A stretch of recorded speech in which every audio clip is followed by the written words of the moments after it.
No. Go and say your name again. Okay. Into the camera? Well, you just look at me. You don't need to pay attention to this. Okay, good.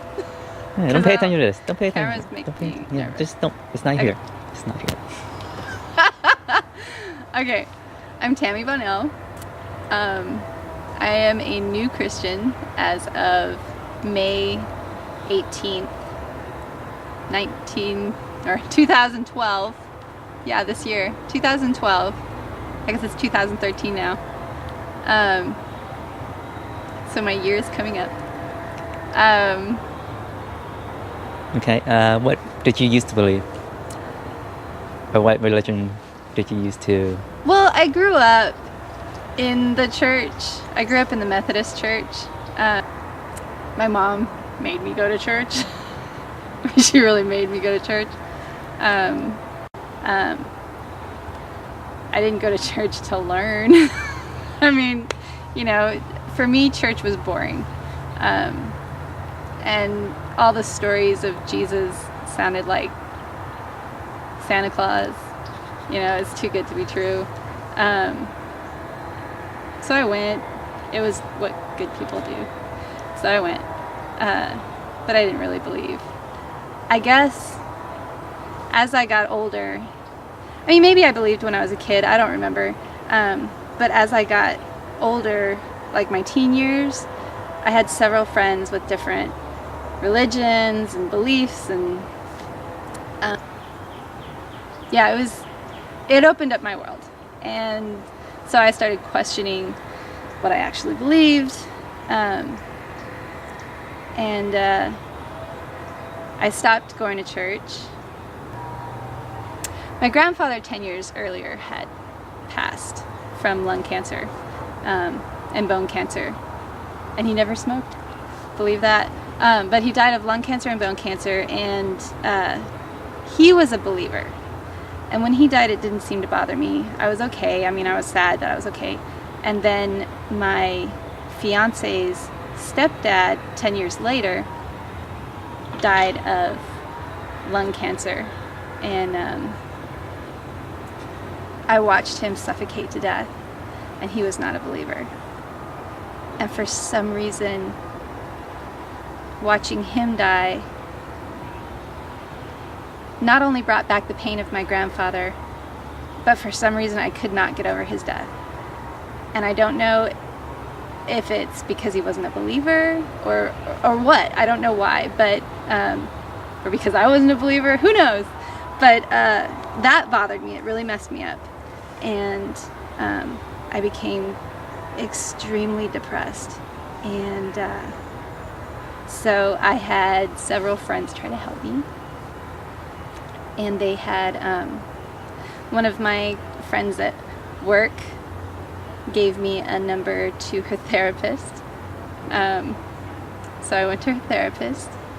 She was saying that I needed to get into a Bible study or some kind of a Bible group. And I said, but I don't go to church. And she said, well, you need to find one. Okay.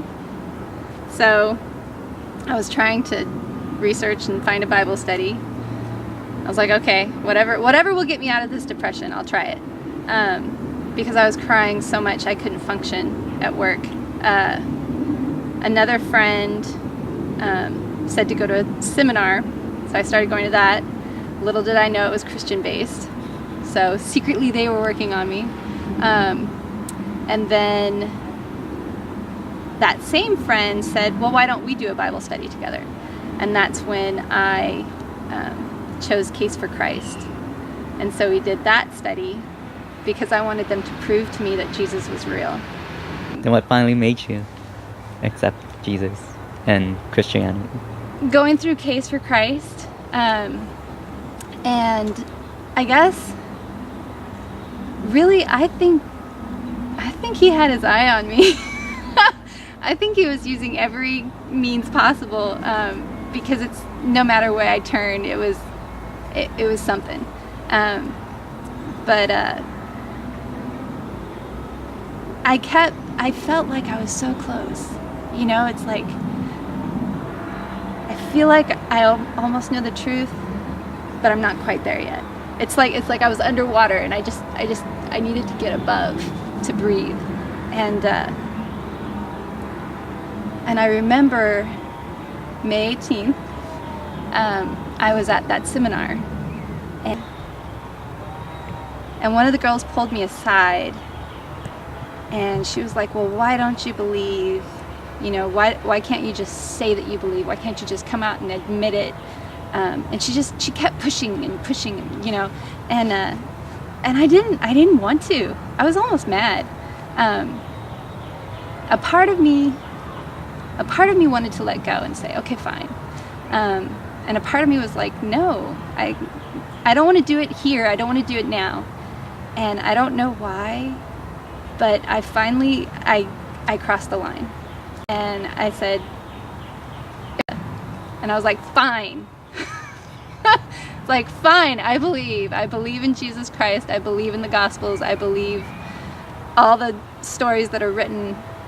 I believe it. You're right. I'm wrong. And my whole body was shaking, and it's like the core of me hurt. And I think it's because I was giving up what I believed and just going with Jesus. I know, it's crazy. Okay, so go and tell us the story of how your back injury finally... My back was healed. Yeah.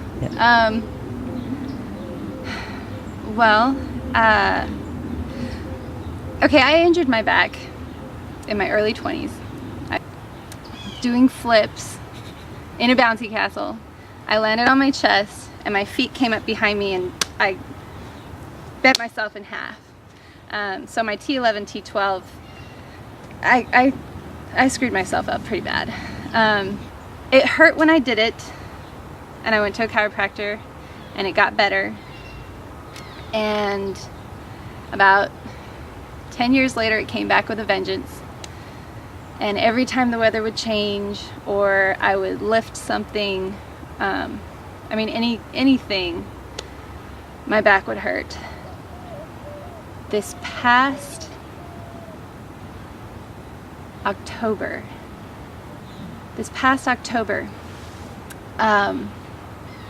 my back was hurting beyond bad. I didn't go to church Saturday night. Sunday morning I wasn't gonna go. Andrew, my fiance, Andrew talked me into not going, and I was like, okay, I won't go. And so I was asleep. About half an hour later, maybe 15 minutes, Andrew woke up and he said, I'm gonna go feed our dogs. We have a couple of dogs. So he woke up, he went to go feed the dogs. Not even 10 minutes after that, his phone alarm goes off. So I said, fine, okay, I'm going. I get there, I walk in the door, I'm maybe 5 minutes late. I made it they were standing, they were singing when I made it in the door.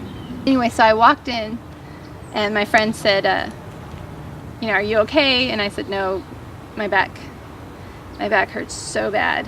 And I probably looked like my back hurt so bad.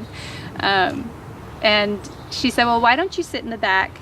There's a padded pew in the back by the baptismal, instead of one of the chairs up in the regular seats. And I said, yeah, I think I'll do that. So I went to the back of the church by myself, and I sat down at the back of the baptismal, and I was just leaning, and I was just sitting there leaning on the pew. And so all these chairs are up here, there's a big space, and then I'm in the back of the church. And our preacher, Rick, walks in, and he doesn't really know me from anybody, and he walks in and he kind of glances at me, and he's like, are you okay? And I'm like, yeah, it's my back. And he's like, oh, okay. So he keeps going around, he gets up on stage. And so he starts his sermon, and in his sermon he was talking about the letters to the churches, and he used an example of my letter that I actually wrote to the church,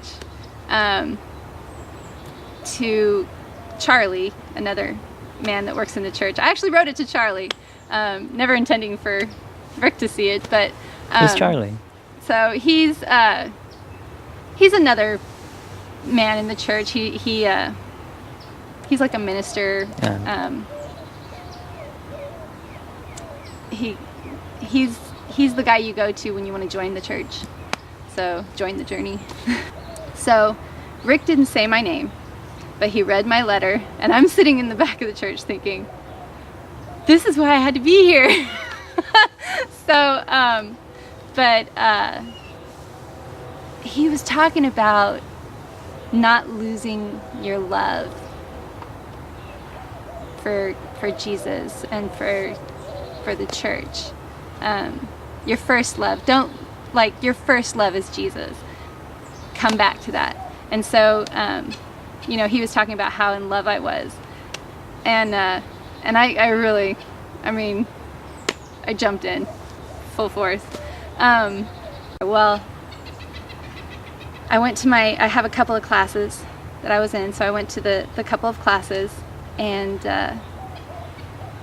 I discovered that a friend of mine had passed that morning. And I said, oh, this is why I needed to be here. This is the real reason. Because had I not been there, I would not have been there for her memorial service. I wouldn't have been there to help her husband. I wouldn't have found out till the week later. So I would have missed all of that important time with her family. So that was why I really needed to be there, I think. But, and after that class, me and 3 of my new Christian friends sat in a circle and we prayed. We prayed for each other. One friend had an affliction, another friend had hip problems, another friend had severe headaches, and then I had my back pain. And so we all prayed for each other, and we all put hands on each other, and something that I'm not used to doing, but we did. And so they did. They all put their hands on my back and prayed for my back, and specifically for my back. That was Sunday. That following Thursday, I went to work. I got off. I'm supposed to get off at 6. It was about 5:30. And I was sitting at my desk. I was a receptionist. I couldn't be a technician because I couldn't lift dogs or anything. So I was a receptionist and I was sitting at the desk, and I remember the pain changed. It became hot. And I leaned over on the desk and I was like, oh, and the other receptionist, Julie, she was filing files, and she's like, are you okay? And I said, I hurt. And she's like, hurt how? You've already been hurting. And I was like, I hurt different. And she's like, well, how? That place that I had injured, it felt like somebody took a hot poker and just bored into that place, and then it just radiated all the way around to my belly button. Like it just came all the way around, and it was like it was just hot. Everything was hot. I thought I ruptured a disc. I seriously thought I'm not gonna walk the next day. So I was freaking out, and I told her, I'm probably gonna have to go to the hospital tonight, and I may not be at work tomorrow. And so I went home and I told Andrew that I thought I ruptured a disc. And I went to bed thinking I'm not going to be able to walk. And the next day I woke up and I didn't hurt anymore. There was no pain. There was no heat. I felt fine. And I go back to the doctor, and he's He's going to review my x-rays. He has my neck x-rays, but he doesn't have my back x-rays back yet. So he went over my neck x-rays. My neck is completely messed up. It's curving. Your neck's supposed to curve this way, and mine's curving this way. It's completely backward. I've been in several car accidents, so that probably has a lot to do with it. So my neck is completely out of whack.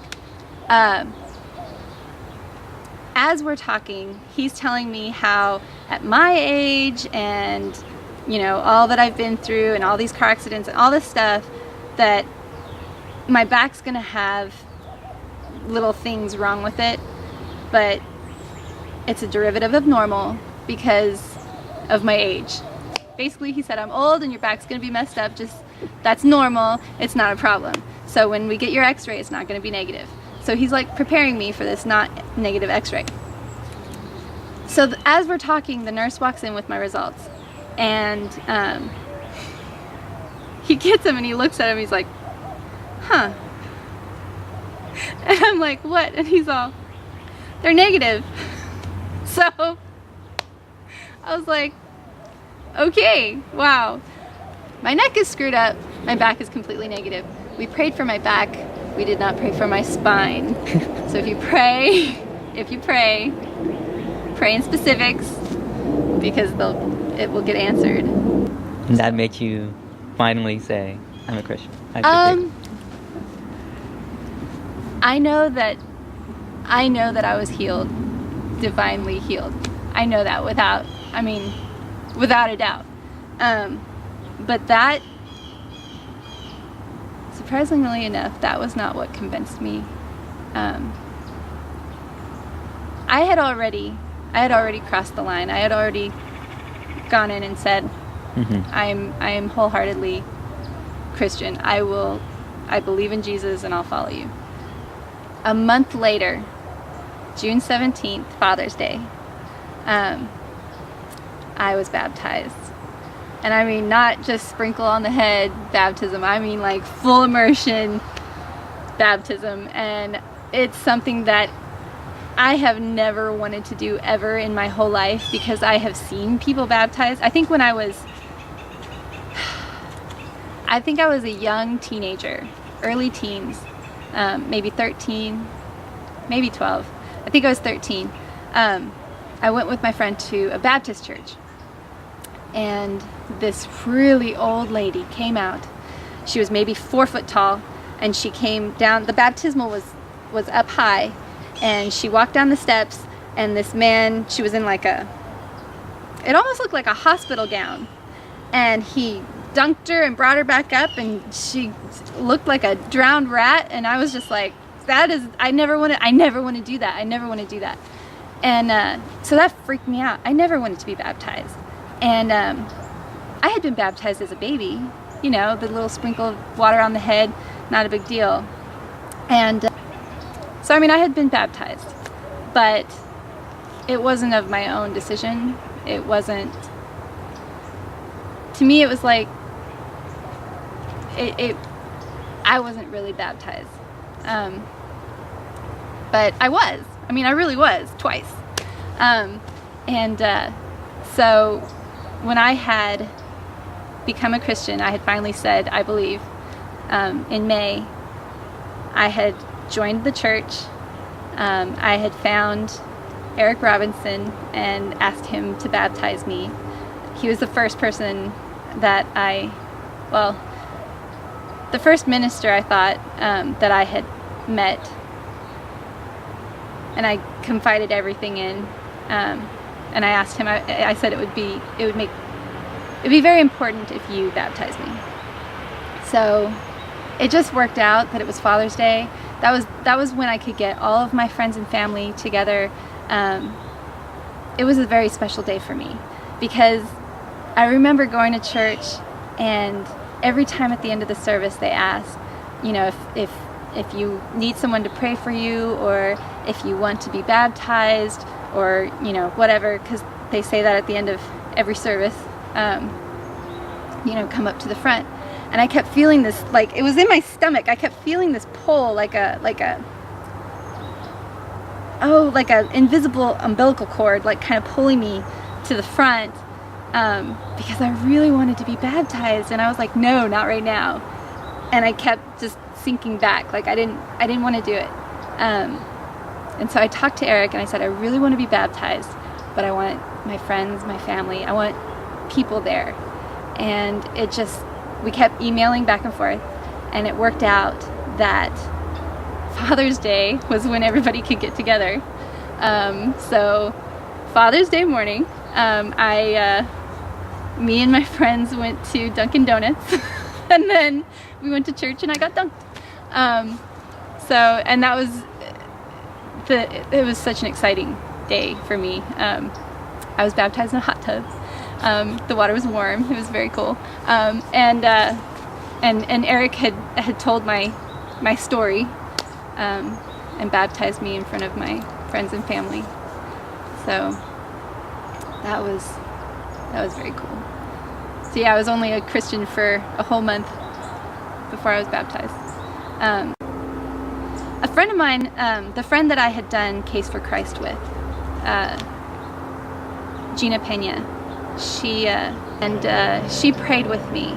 We prayed together, and in her prayer she said, help Tammy to know that she knows that she knows that Jesus Christ is real and died for her. But I just remember her saying, know that you know that you know. And she had prayed that prayer with me. And I really did. I wanted to know. And so the morning of my baptism, ever since I had started to believe, even before I said it out loud, I had started to believe. I started waking up at 4:30. I had been waking up at that same time. Well, this particular morning, Father's Day,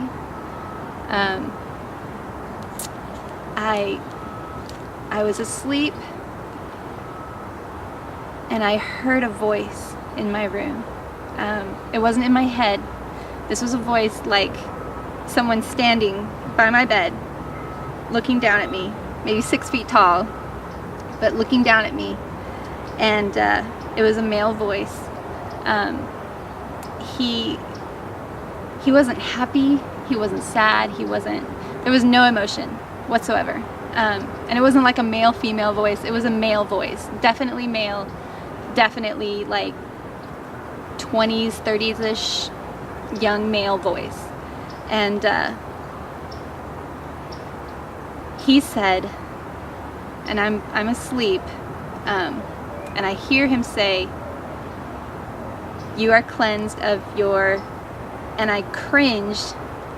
I couldn't hear the word because I cringed, and it felt like every gross sexual, any gross thing I've ever done in my whole life. But you're cleansed of your blank and sinful ways. And I know he said sinful ways because I was wide awake. I opened my eyes and I could see Andrew, and he's asleep, snoring. And I wanted to reach out and grab him and ask if he heard the voice, knowing full well he didn't hear the voice. So I didn't. And then I heard my dog Kaylee in the living room in her kennel. She kind of made a woo woo woo, like a weird bark. And I'm like, I am not getting out of this bed to check on her. My heart was pounding, and the room was just, it was so light. My room is not light. I have dark drapes on my windows, and they are pulled tight. I mean, it is dark in my room. It could be the middle of the day and it's dark in my room. Unless the lights in the room are on, it's dark.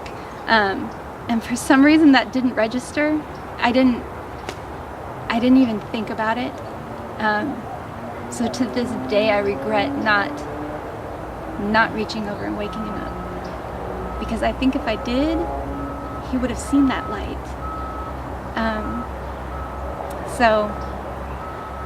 So the room was lit. I remember hearing my dog, and I remember focusing on Andrew's face, and I was so afraid to turn. And I did. I took all my courage, and I turned to look, and there's nobody there. I could see my robe hanging on the door, but nobody was there. And I looked at the clock. It was 4 something. I don't remember the time. And I made myself go back to sleep because I was a little scared. So I made myself go back to sleep. But that's why I know that Jesus exists. I know for a fact. Not because my back was healed, but because I heard the voice and I saw the light.